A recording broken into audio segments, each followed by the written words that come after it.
All right, we are online. Welcome to podcast Thursday podcast. Our zero viewers have to switch day to make sure they're not watching us. We we're just not at the stage yet where we can schedule it and people would hold us accountable. It- So we kind of just do what we want.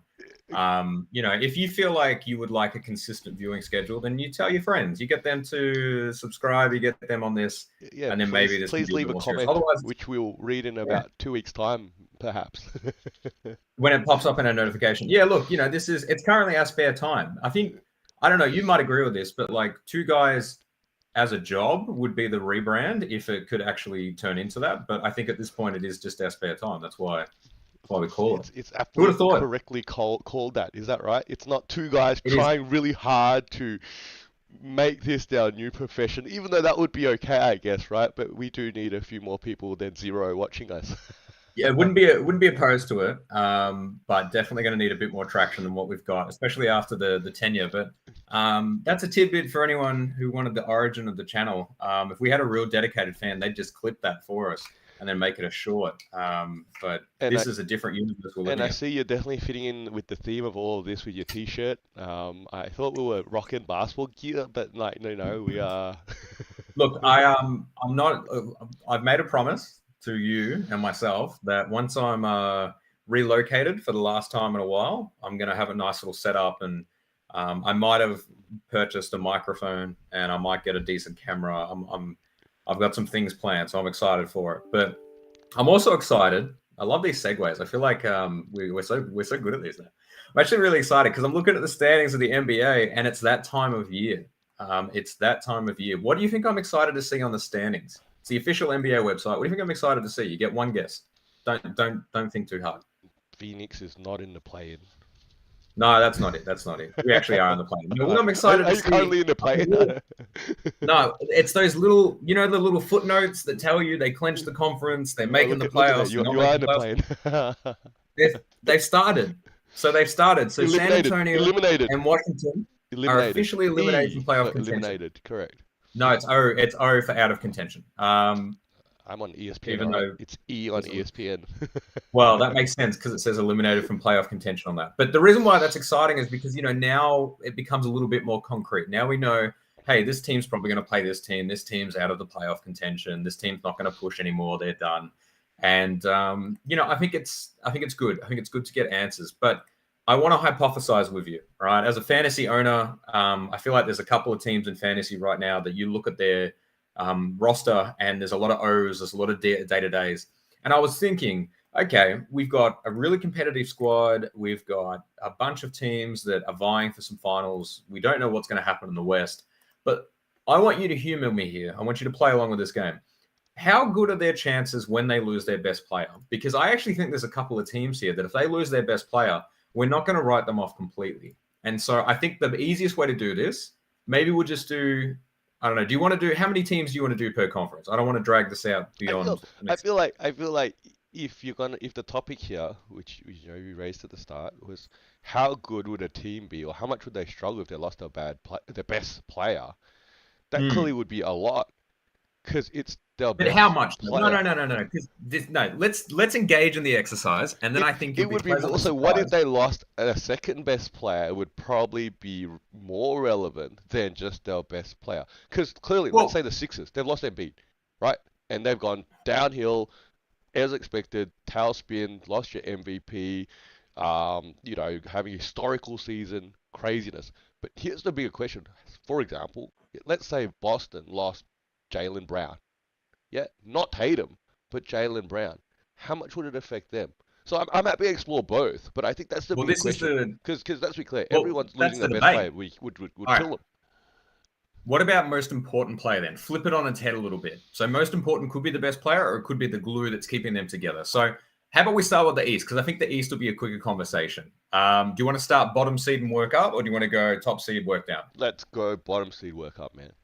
All right. So will we won't start at 10, right? Do we just want to go to the six teams that are actually in it right now? Is that how you want to do it? Well, what the hell are the Hawks doing? Put an E next to them too, because they're eliminated, because they're just crap. Like, I don't know. They Okay. got nothing besides, with no Trey Young.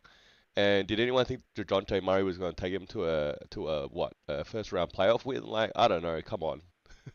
I think the biggest disappointment with them is the full season of Quinn Snyder. I think a lot of people expected that to have a bit better of an effect, and they're right back where they've been for the last couple of seasons now, which is 500. So, and they're currently without Trey anyway. So we're kind of seeing what that team looks like, and weirdly, they're not that different. So that's an So, interesting so here's a conversation good for question another day. actually on that point. Like, is this Quinn Snyder's fault that they've underperformed this season, or is it simply he has not been given the personnel to succeed here because they're basically what they are? Like, you can't suddenly teach like Clint Capella to shoot threes, right?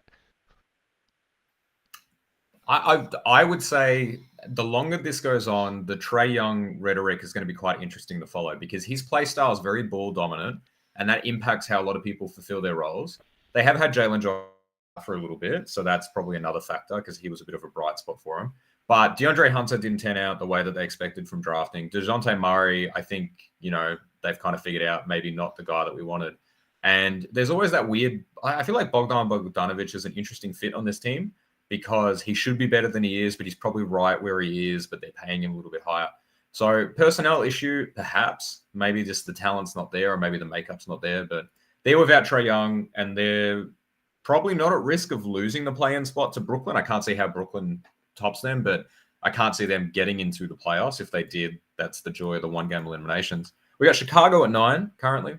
And I feel like if DeRozan disappeared, because I would say DeRozan's probably their better player over Levine, then they would have nothing going for them. But even with DeRozan, they don't really have that much going for them. But this has kind of been, with all due respect to DeMar DeRozan, this has kind of been his career, hasn't it? Like he's, I don't want to throw out names loosely because I'm not great with them, but this is like your Mitch Richmond sort of player, right? This is your can get 20,000 points, but never really does anything unless there's other people on the team with him.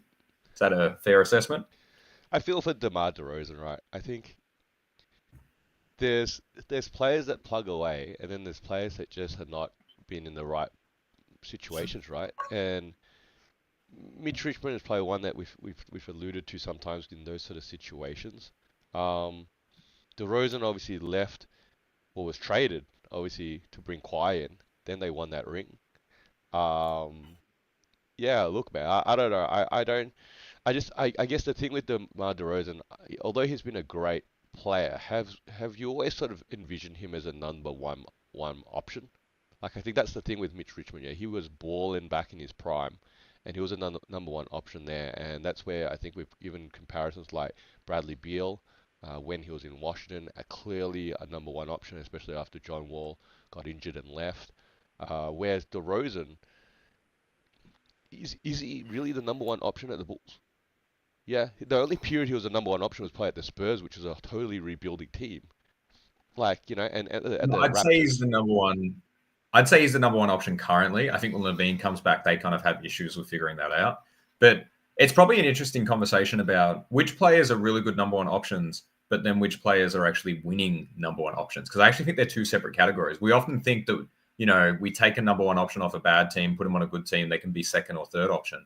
But I think there's a lot of DNA that goes into being the first option that kind of creates a ceiling on themselves. I think we saw that with Isaiah Thomas, the more recent addition, is that when he was the number one option on Boston, they probably were never actually going to legitimately win. But if he's not the number one option, he doesn't produce anywhere near what he can, and you don't get anything out of having him on your team otherwise. IT at Boston, man, that was a good period, hey. That was a That very feels quick stretch. that feels like a huge what if that he never got injured. Or I guess the second part of that is that what if they didn't pull the trigger on him for Kyrie, which was ultimately not a win for Boston in that win-loss column to bring Kyrie over for those season and a half, I think, or so Mm. roughly he was there. Um, so yeah, man, like look, that's a huge what if you're opening a can of worms there if you're going IT pathway. I I'll think leave it alone. I I'll love the leave it dude, alone. man. But yeah, Well, man, such a what if. we'll rapid fire through, I think, the next three teams really easily. So we have Miami at 8. I think we both agree if Jimmy just disappears from that team, we do not even think of them as a playoff competitor at all. I think that's pretty safe to I assume, yeah. I think we're talking about the Heat, man. I'm not. Yeah, no, everyone didn't do this last season, right? But I'm not really feeling like a magical run's in the books for 2 years in a row, right? Right now, they're You're currently right. in the play-in, and look, they're dangerous, and I predicted things wrongly before, absolutely. So hey, maybe it's just another wrong prediction. All the Heat fans are gonna be, totally happy in June, man. But it just doesn't seem like it's there. But maybe no one saw it there last season either. And is this their mojo that they just play the play-in, finish seventh, eighth, and then somehow win it all the way to the conference final, and maybe we'll step further? I don't know, man. But yeah, it's they've really haven't really been on the radar this year, I don't think. No, and obviously with the topic of taking out the best player, it probably takes out them really quickly. We got Indiana at 7, which I feel like we've kind of seen once Tyrese went down with a hamstring injury, and he really hasn't returned to be the same caliber player. So I guess you blame that.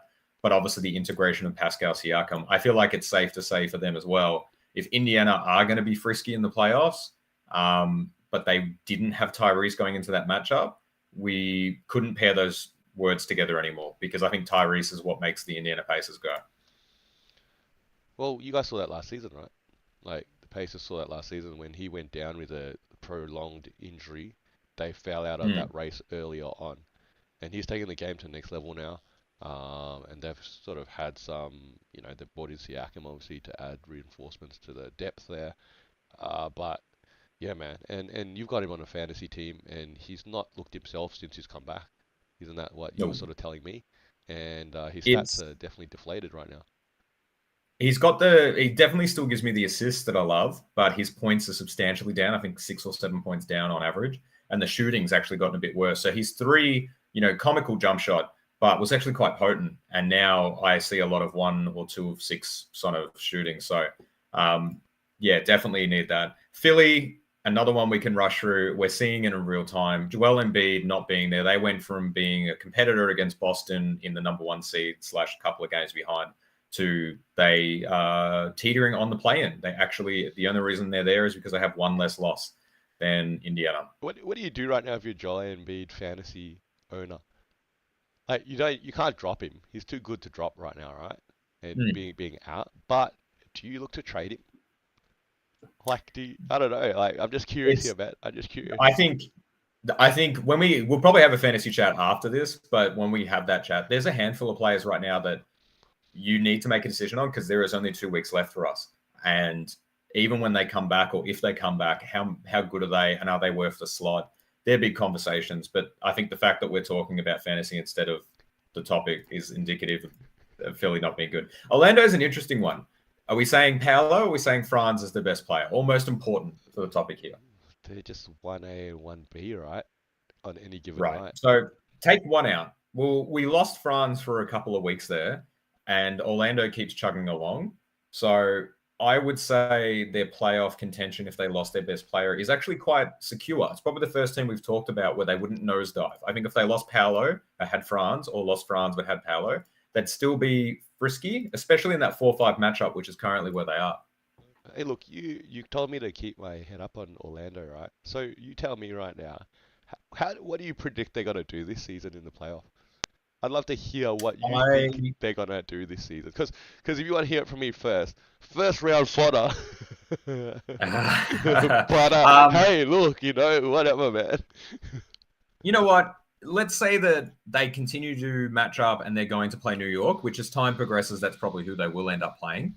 I can see them getting a game or 2. I don't see them progressing beyond the first round, but I would say based off the age of your 2 young players being 21 and 20, and this is where your season is after, not being in playoff contention for a while, I think this is good. I think this is a good season. It's and progress you move on from until we have to pay them, right? But we can yeah, and then you won't pay them, right? and then you'll be back here, and we'll be chatting again. We go to New York. I think if you lose Jalen Brunson, like we've seen what happens when you lose Julius Randle, you're okay. But I think you lose Jalen Brunson, and New York becomes fodder as well. I agree, disagree. Well, you're talking about losing both our first and second best players. Is that what you're saying? Well, what I'm saying is that they lose their most important. Let's pretend Julius was healthy. If Julius Randle was healthy, I still would say if Jalen Brunson disappears, I don't feel good about the Knicks at all. If Jalen Brunson disappeared and Julius was back against the Magic, that is anybody's series, in my opinion. I think I think we've seen the Julius Randle led Knicks sort of ceiling in last few years, and it's not that high. And I think the Knicks here have obviously made decisions that they've traded away, quickly. They traded away Grimes, and these were players that were playing behind someone like Brunson. And so they are 100% reliant on him at that spot. If Brunson is out, McBride I think steps in to start, and that's a huge downgrade. All right, that's just the reality of the situation. So, yeah, look, the Knicks are Brunson's team, man. I've said that for like a year and a half now, and at least he got an All-Star nod, right? But somehow Randall got one too. Go figure. Brandel, I think when it's all said and done, he's actually snagged a couple of All Stars now, and you do wonder how deserving is he to be a multiple time All Star. I could have fathomed one, but he's got like two or three now. So we're up to Milwaukee. So Milwaukee tied with Cleveland currently at 3. Losing Giannis, I think losing Giannis would rule them out of finals contention, but I'm going to kind of sprinkle this in. I think it would potentially unlock Dame, and they'd still be interesting, still be competitive, and still be dangerous. Your thoughts? So what? This is Portland in the East. Portland in like, the East, and let's go. it's It's a Portland in better the East. supporting cast. They'll go to the conference finals potentially, and I don't know, man. Look, I get what you say. I totally 100% agree with what you say. Yeah, taking away Giannis puts Dame undisputedly as the number one option, because I think part of the challenge this season has been, besides all the fact that they're third right now, they're up to 42 wins now. Um, there's probably a level of, I would imagine, internal, I wouldn't say conflict, but still uncertainty. Like, who is the best player to be number one option here? Here's the catch, because they play two really different um, roles. Yeah, they play two really different roles where one's a guard, great shooter, clutch, all the great things that he does to create for teammates and stuff. But Giannis is just a beast, man. He just smashes it inside and just does all these defensive stuff that really Dame does not. And but I think that's the part where I think we talked little while ago about um, was like organic team growth, and that's where organic team growth comes into play, where when you play together from the start, we're talking like, let's say, Steph and Clay, yeah, because you could really debate that if Clay joined Steph in a different scenario, that now, well, who's the alpha shooter there? But Mm. because they came together, not in the league together, but they came into the team together, and they grew together through those years when they were still sort of going on the up before they got to the championships. It happened naturally in that sense. So I don't know. Look, you're right. Look, Giannis goes out, Dame's team. Yeah, Dame goes out. It's clearly Giannis' team, as it always has been. Um, you're sort of like, I don't know. You're saying that Giannis, Dame could still take him to a finals. I don't know. I feel like you're being optimistic there, man. But hey, could he go off for 40 every single game at that point? Maybe, probably. I think in the East, though, like this conversation might shift a little bit in the West, but I feel like in the East, we're not talking about many teams that legitimately are going to make the finals. And to lose your best player in Milwaukee's situation, you still are in good hands with at least Dame. Whereas the previous teams we've talked about, no one is of that caliber. So Maxi's not on Dame's level. Neither is Julius Randle. Neither is Paolo or Franz. That's probably the key theme. Like I'm definitely leading to a point. So anyone who's sitting through all of this and legitimately watching me, like you're gonna have a nice conclusion, Ryan. I'm really working. I've been listening to this as a podcast, and I really like when someone goes on a really long tangent and then kind of hits you. So that's what I'm going for here. I've got grand dreams here. I got it. I We're up got to it. the second seed, You got a tied with Milwaukee though. magic trick up your sleeve. Oh mate, I don't have sleeves, but it's gonna happen. Cleveland. Cleveland's currently without Donovan Mitchell. They're currently without Donovan Mitchell. Is he the most important player though? Because their current level of success would be indicative of, well, they're in really good hands. But they're also a different team with Donovan Mitchell. So I'm curious.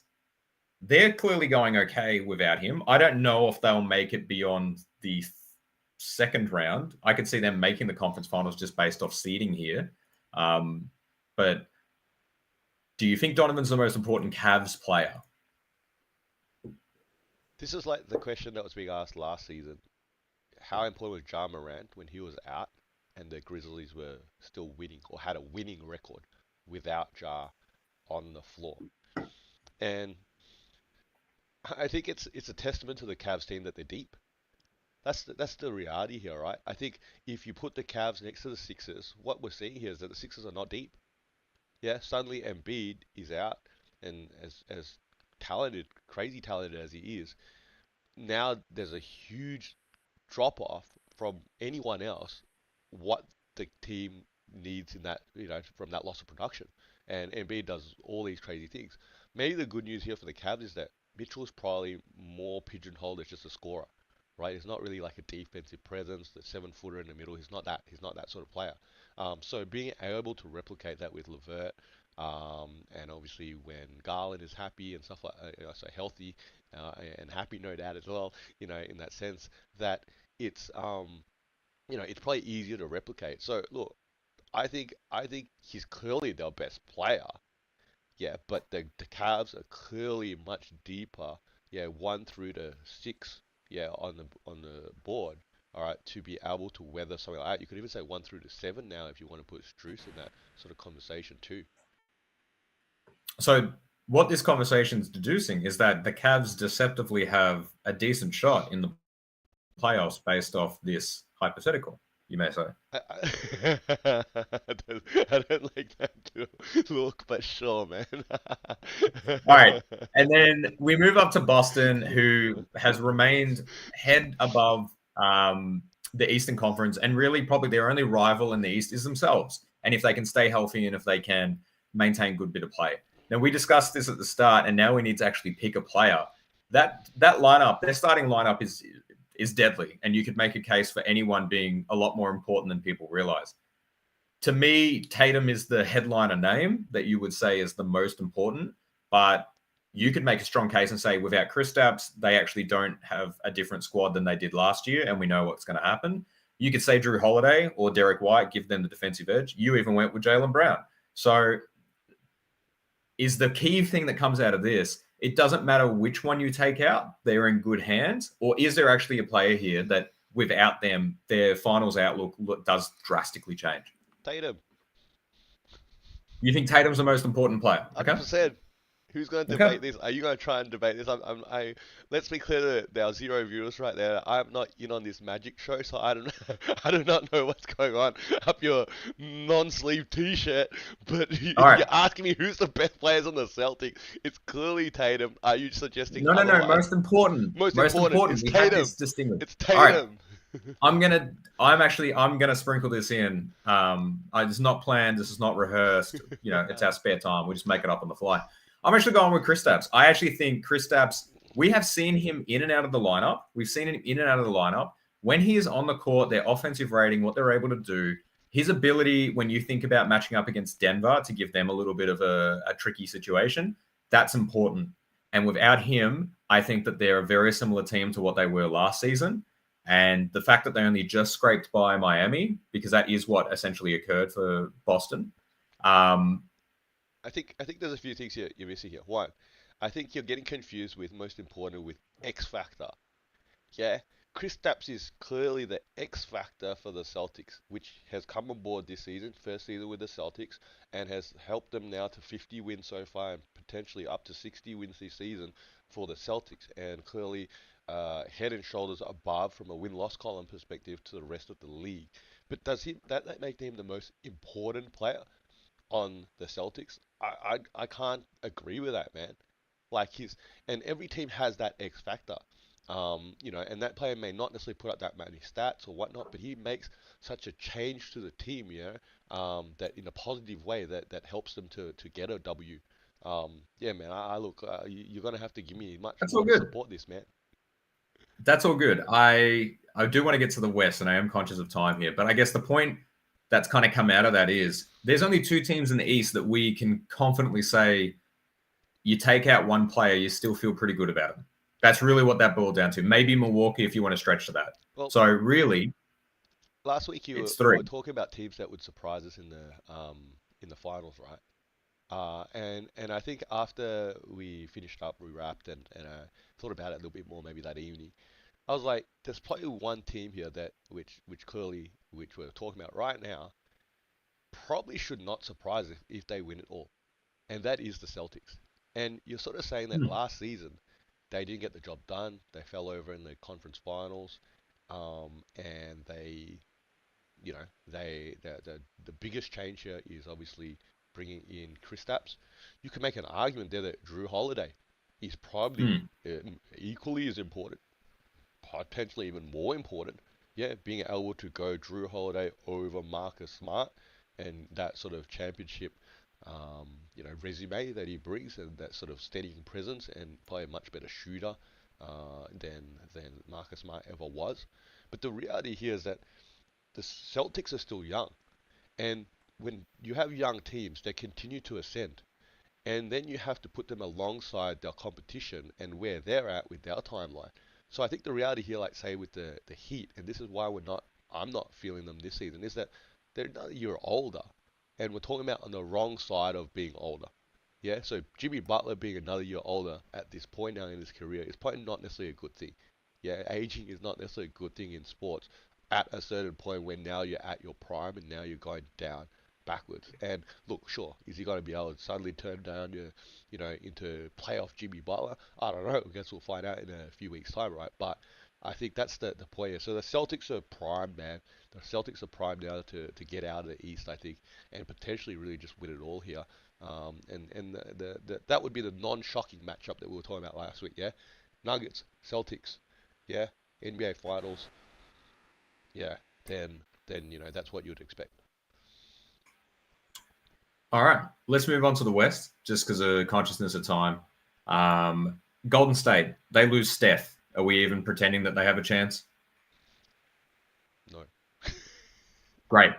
Los Angeles, who's most important? Are we both in agreement that it's Anthony Davis at this point? He's the difference maker for them to be competitive. Yes. Yeah. So if they lose Anthony Davis, are they doing anything in the playoffs? No. This is easy. All right, let's go to Dallas. If Luca disappears, if Luca's hamstring doesn't heal and my fantasy's ruined, and are Dallas doing anything in the playoffs with Kyrie as number 2 in charge? No. I feel like this All is some right. sort of trick question here. Like, I'm not sure what's going This on is here, good, but isn't sure, it? I'm sure. leading you We're into where I definitely want. saving time on the West right now, all right? Definitely saving time on the West. This is one very close to my heart, as you would know. We have Phoenix. We have Phoenix at number 7. I guess I will concede to you that you're right. Kevin Durant's the most important Phoenix Sun this season, Damn and right he we is. lose him. Yeah, we lose him. Are Phoenix going to do anything in the playoffs if they lose him? No. What, the book's gonna Oh, turn look, to you know Kobe what? Bryant? I don't know. I'd love One day. to. He wishes, but it's not I gonna would. happen. I would love to argue with you. I would love to say that Booker will rechannel his playoff run from last season, and maybe he will. But yeah, look, I feel like KD is going to be the difference maker for us, so we'll move on. KD is a Hall of Famer. Unfortunately, KD is a Hall of Famer, dude. KD is a Book, Hall of Famer. book, Yeah, book, and book is not yet even in that conversation. he's going to need to do some stuff soon, You got to like win some because he's rings. entering He's his got he's prime got to now. win some Like rings. Yeah, he's got to win some rings. He's got to do some D Wade stuff. Yeah, he's D Wade before yeah. obviously he got that ring with Shaq and he got that ring with LeBron. You probably would have said D Wade ain't going to be no Hall of Famer. Yeah, but then he got his 3 championships. Yeah, is that right? I'm counting right. Yeah, 3 championships. Well, you're Yeah, also talking about a guy who was in the final, like in MVP voting. Like, so we often get fixated on MVPs. There can only be one per season, but Booker hasn't been in top 5 of MVP voting. And I really did expect this to be the season, right? Loses Chris Paul, learn all the lessons, got a chip on his shoulder, got a good squad behind him. He should lead this team. And that hasn't come to fruition. Not just because of injury. I don't want to do this injury thing again. He seems to get banged up for 15, 20 games every season, but he just inconsistent shooting slumps. He's obviously got a new role, but it hasn't panned out. If KD goes down, I don't love Phoenix's chances. Sacramento at number 6 here, tied with Phoenix, though. That's the joy of the West. Everyone's so close. Sabonis or Fox? Who's the more important one? Sabonis. All right. So they lose Sabonis. Are they doing anything? Not significant. Great chat. So then we get into New Orleans. New Orleans. You know what? I feel like I have fallen asleep, hit my head, woken up, and realized, holy crap, New Orleans are 5th and like ahead. Like, wow, okay. Zion's not their most important player, or at least in my opinion, he's What? not. So Is it What? Ingram? What? Is it Zion McCollum? is not their most important player. Is Please it explain. Zion? Please explain. If Zion is not their most important player, who is their most important player? Is it Ingram? I don't know. Like what? I don't know I'm gonna how. be. Like is correct me if I'm wrong. Pelicans right now are 39 and 26, going to make the playoffs. Probably going to avoid the play-in because Zion has stayed healthy this season. Yeah, Hmm. and because Zion has stayed healthy this season, this is where they are at in the standing. So how by default are you not arriving with Zion is their most important and also their best player? I actually just wanted a break in talking. I felt like I dominated the conversation for 5 minutes. I set you off. So we lose Zion, and what does the Pelicans' future look like if they lose Zion for a playoff push? They do not make the playoffs at all. Okay. First round fodder. We're up to the fourth seed, Clippers. Um, who is the most important? Is it Kawhi? Yes. Okay. So Kawhi's currently out, and Kawhi's been in and out of the lineup. And the Clippers obviously then rely on Paul George or Westbrook or Norman Powell or How James injured is he? Harden. Have you heard seen To the get them injury through. report on him? What's his current? I know he's just gone It's out back limping, spasms. back spasm. Okay, Back so is that spasms. That's supposed all to he's put him got. out for a while or just like day to day? It could be you know what, from my conspiracy brain going off here, it could just be a tactic to get him some rest, right? I don't know. It could be, or it could be legitimately having back spasms. He is getting older and he's got some lower leg injuries. It's not a surprise. But let's say we lose Kawhi. Clippers lose Kawhi. Are they doing anything? No. All right. We go to Minnesota. We are currently seeing Minnesota without, Cat, and that team looks as good, if not better. The tricky conversation here is it Ant or is it Gobert in a playoff setting? It's well now I feel like we need to get a dictionary out and read the definition of important. Yeah, I'll find you the definition of what important. does How about how does that? important apply to a basketball landscape? Because this is not most important part of a building or most important part of learning a skill. This is most important player in a NBA basketball team. Yeah, and this is a It's subjective it is evaluation. subjective. This is the whole idea of having a podcast that we have discussions about things, and there hasn't been many teams that we could actually have a debate about. It's of great civic significance of value. That is the definition of important. It's an adjective. Are you applying that adjective to Rudy Gobert or are you applying it to Ant Edwards? I Because it's feel like definitely not that. I feel like we were here 10, 15 minutes ago with the Bucks and Giannis and Lillard. And obviously, these two players do not have the resumes like Giannis and Lillard in that sense. Gobert is obviously a Defensive Player of the Year, multiple time winner, I believe, in that sort of sense. Ant is on the up. Obviously, they're still very young. But they are two players that are very, very talented, but bring very different skill sets to their team, and they impact their team W's in a very different way. Yeah. If you had to get me to answer specifically one player who is the most important player on the team, well, here's the drum roll. I'm gonna say Ant Edwards. Okay, is yeah. But that said, if you lost Gobert, okay, are they going anywhere? Probably not. And if they lost Ant Edwards, are they gonna go to the finals and somehow win a ring with Gobert? Probably not. Yeah, I think that's the point, right? And this is where team aspect comes in with a team sport. Each moving piece is important. Even if you're the fifth man on the floor, you're probably somewhat important. Yeah, Harrison Barnes. Huh? What a throwback. Look, I'm actually in agreement with you. I think the Gobert thing, lose him and they're not going to compete defensively. Lose Ant Edwards and they've got no edge, and the defense becomes less irrelevant. I think if you pick the two, if you lost Dame, it becomes Giannis's. If you lost Giannis, it becomes Dame's. If you lose Ant, it doesn't become Gobert's. Right? They're both just plugging. They're both anchoring a specific spot. We go up to number 2, OKC. We lose SGA. Are they done? Yes. Yep. And then we get to Denver, number 1 seed, the best team in the West. And they lose Jokic because I don't know anyone who would make a case for anyone else on that team being more important than Jokic. If they lose Jokic, are they done? You would get better stats from Aaron Gordon for your fantasy team. Oh, okay. All right. Maybe I'll arrange something. You're in agreement, though, right? Jokic gone, that's bad, no good, yeah? If you want to debate this, how important is Jamal Murray? I don't. I don't. I Because don't want to I debate it. want to, because remember when he was injured and the Nuggets went nowhere? Okay? So then, I like it. how important is Jamal Murray? But is he more important than Jokic? Well, no. So I don't know. No. This ends the debate. So I guess for the exercise, we probably shouldn't do both. So the point, I'm going to help you out with this because we just went through 20 teams. Yep. Thank you for All right. anyone who legitimately actually watched this. I know our average viewer time is significantly lower than this recording so far, but 1.4. thank you if you did. That's okay. Definitely not long. We just went through 20 teams, and there's a strong conference, the West, and there's a weak conference, the East. We didn't pick a single team in the West that can afford to lose their top player. But we mutually agreed that there's 3 teams in the East that can cop that injury hit. The fact that the East only has 3 contenders, the West has 10 if you want to argue that all day. I don't want to, but you hear it everywhere. Anyone in the West could make the finals currently based off how talk radio is going. In the East, it's 3 teams. To me, it's quite fascinating just how fragile the West is with their one player going down. It's completely different / over versus the East that can take that kind of hit. And I guess the whole revelation that's come out of here is the East more likely to win the championship based off this logic alone, that they can afford to have their best player not live up to expectations, take an injury during the playoffs, and still be fine?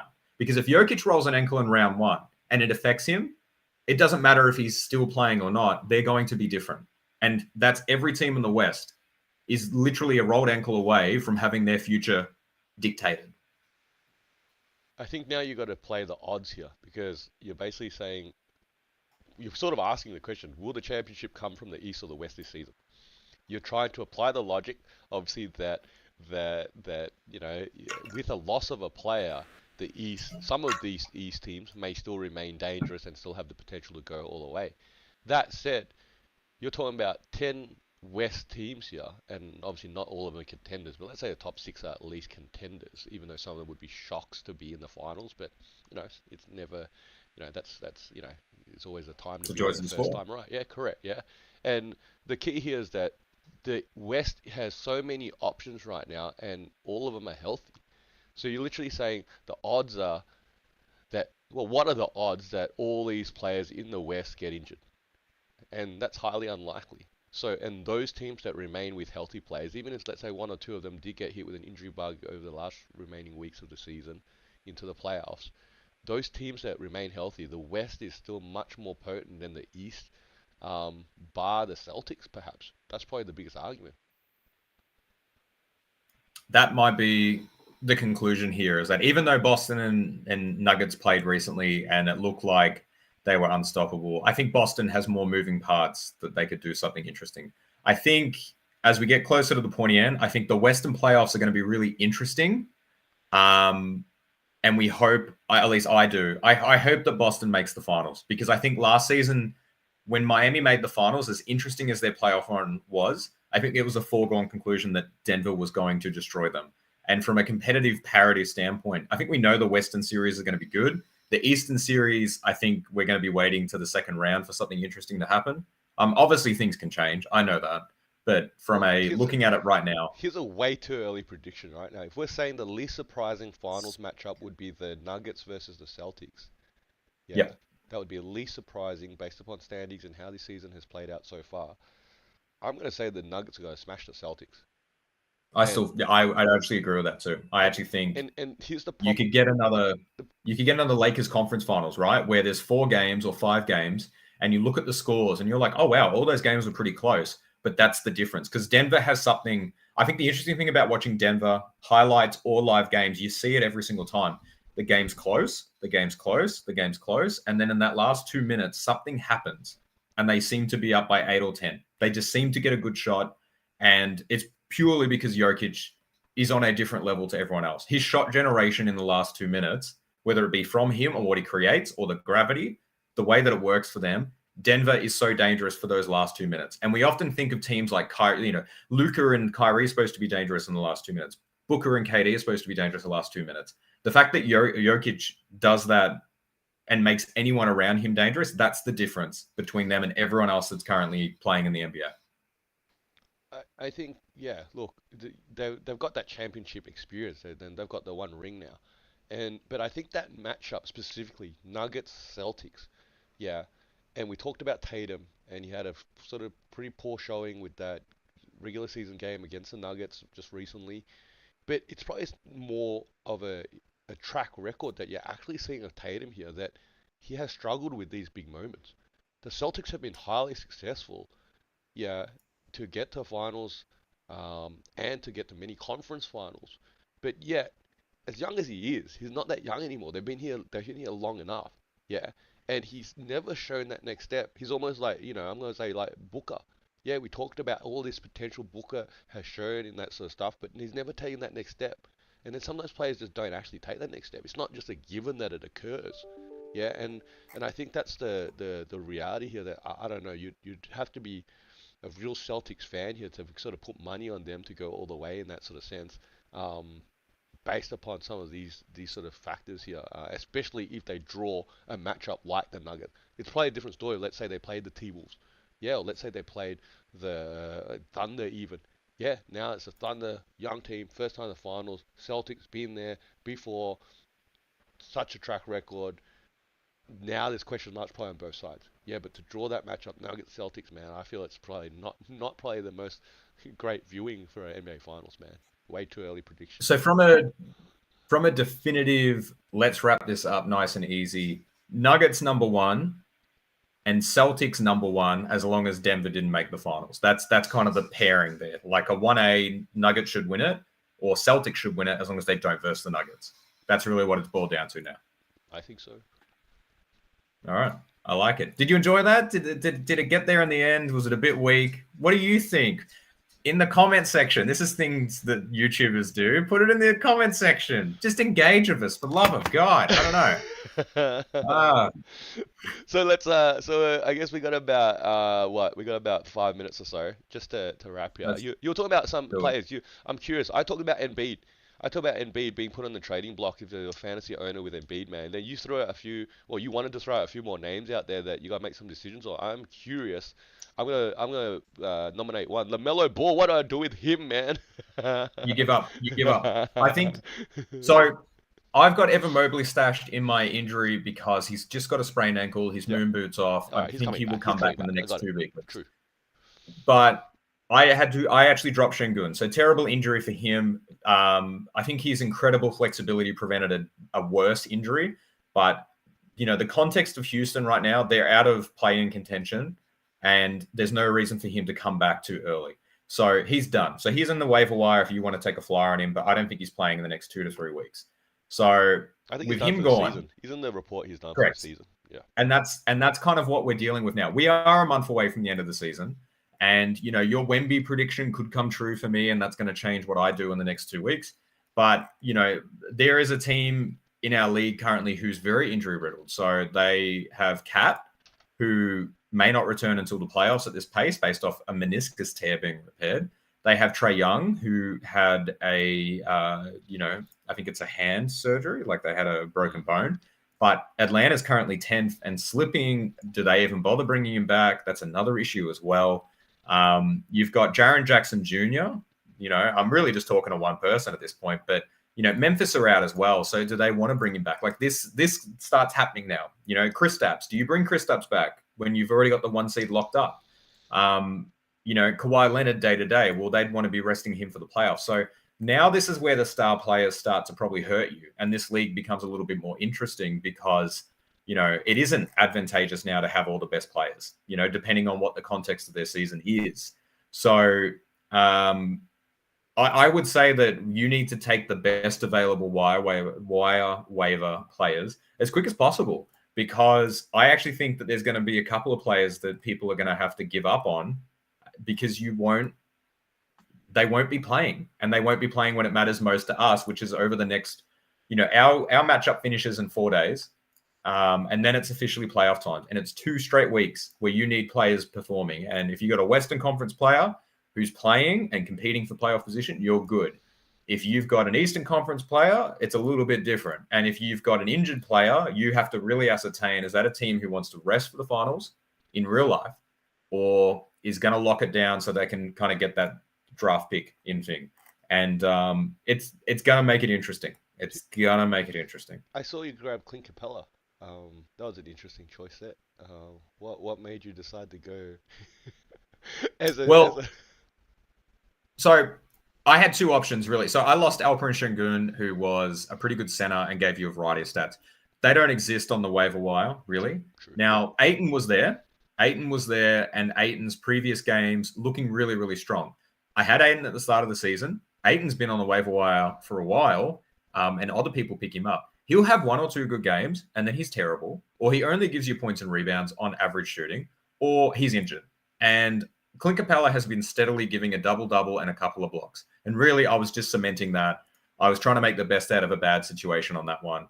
I noticed that, Chris Paul was in and out of your lineup, probably a bad call because you missed that big rebound, triple-double sort of game that he had. But, these players that are left, they're legitimately role players. Does Scotty Barnes, who's currently on the waiver wire, come back in time? But again, Toronto's not really in contention, so will he even come back this season? I don't think Levine comes back this season. Do you take RJ Barrett? But he's a bit of a empty stats guy. I don't know, kind of hurts you a lot more than helps you. Jordan Poole's always there, but there's a reason why. Tyus Jones gives you good assists, but this is probably the conversation that I had with myself, is that there's players there that may or may not be actually useful to you at this stage in the season. It's true, it's true. And look, man, I'm still enjoying the fact I smashed Matt. And if you could do that to him this week too, maybe he won't even bother playing the playoffs against me. No, look, it was nice to suddenly be 1 week before the playoffs to be top of the East, and sports is funny, right? You got to peak at the right time.